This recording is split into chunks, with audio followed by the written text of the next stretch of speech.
મહેસાણામાં એક પિતાએ બાપ દીકરીના પવિત્ર સંબંધને લાંછન લગાડતો આ કિસ્સો સામે આવ્યો।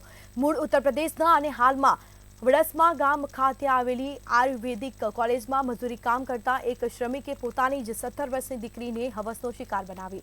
છેલ્લા 2 મહિનાથી પિતા દ્વારા થઈ રહેલા સતત દુષ્કર્મનો કારણે 17 વર્ષીય કિશોરી ગર્ભવતી બનતા આખો મામલો સામે આવ્યો। દીકરીને પેટમાં દુખાવો ઉપડતા તેને હોસ્પિટલ સારવાર અર્થે લઈ જતા ગર્ભવતી હોવાનો ખુલાસો થયો અને ત્યારબાદ દીકરીએ આ સઘળી હકીકત પોતાના ભાઈને જણાવતા દીકરાએ પોતાના જ પિતા સામે દુષ્કર્મની ફરિયાદ દાખલ કરાવી। પોલીસે આરોપીને ઝડપી આ મામલે વધુ તપાસ હાથ ધરી છે।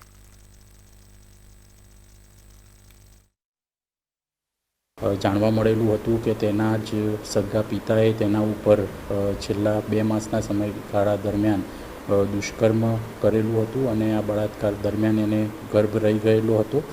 જે સમગ્ર બાબતે પોલીસે તેના ભાઈની ફરિયાદ લઈ અને આરોપીને એરેસ્ટ કરેલું છે।